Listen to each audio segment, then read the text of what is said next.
నమస్తే టీవీజీ న్యూస్కి స్వాగతం. జయశంకర్ భూపాలపల్లి జిల్లా మహాముత్తారం మండలం బోర్లగూడెం గ్రామంలోని మఠంకుంట శ్రీ సీతారామాంజనేయ స్వామి ఆలయానికి 100 ఏళ్లకు మించి చరిత్ర ఉంది.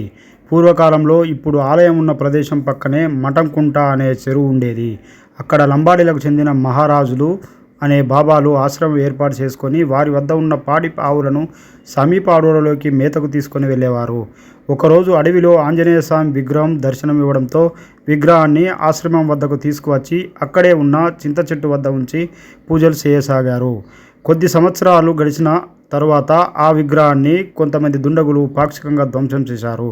ధ్వంసమైన విగ్రహం స్థానంలో మరో విగ్రహాన్ని ఉంచి పూజలు చేస్తున్నారు. కొద్ది సంవత్సరాల అనంతరం ఆ విగ్రహాన్ని దుండగులు ఎత్తుకెళ్లారు. దీంతో ఆంజనేయ స్వామికి గుడి కట్టించాలనే సంకల్పంతో 1993లో అప్పటి మంత్రి ఎమ్మెల్యే స్వర్గీయ శ్రీపాదరావును గ్రామస్తులు కలిశారు. వెంటనే స్పందించిన ఆయన 2 లక్షల రూపాయలను దేవాదాయ శాఖ ద్వారా మంజూరు చేయించారు. ఆ నిధులతో గుడి నిర్మాణం పూర్తి చేసి ప్రాణప్రతిష్ఠ చేసి పూజా కార్యక్రమాలు నిర్వహించారు. అప్పటి నుండి ఇక్కడి సీతారామాంజనేయ స్వామి భక్తుల పాలిట కొంగు బంగారంగా మారారు. పశ్చిమ ముఖంగా ఉన్న ఆలయం కావడంతో భక్తులు కోరిన కోరికలు వెంటనే నెరవేరుతాయని గ్రామస్తులు చెబుతున్నారు.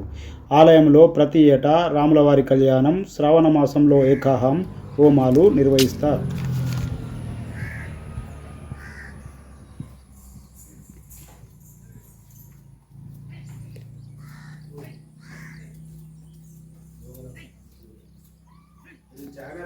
యూట్యూబ్ ఓపెన్ చేసి ఇప్పుడు ఎల్ న్యూస్ నర్సరీ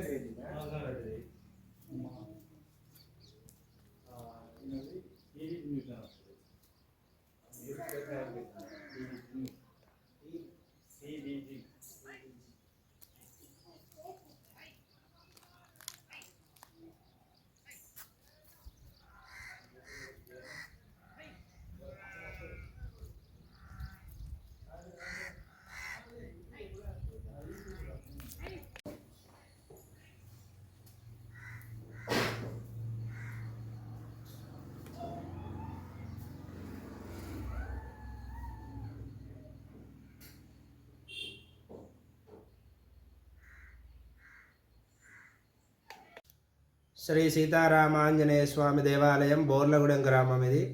ఈ బోర్లగూడెం గ్రామంలో ఆంజనేయ స్వామి ప్రత్యేకత ఏంటంటే పడమర ముఖంగా ఉన్నటువంటి ఆంజనేయ స్వామి వారు. ఈ యొక్క ఆంజనేయ స్వామి వారికి ప్రత్యేకంగా విశేషమైనటువంటి పూజా కార్యక్రమాలు నిర్వహించడం ఈ దేవాలయంలో ప్రత్యేకత. ఇక్కడికి వచ్చినటువంటి భక్తులందరికీ కూడా సమస్త గ్రహ బాధలు, చేతబడులు, ముఖ్యంగా చేతబడులు చేసినటువంటి వారికి, సమస్త దుష్ట ప్రయోగాలు జరిగినటువంటి వారికి త్వరగా విముక్తి జరుగుతుంది. లక్ష్మీ నరసింహస్వామి వారి దగ్గర ఎలాంటి ప్రయోజనం అయితే ఉంటుందో అంతటి ప్రత్యేకత ఈ యొక్క సీతారామాంజనేయ స్వామి వారికి ఉండడం చాలా విశేషమైనటువంటి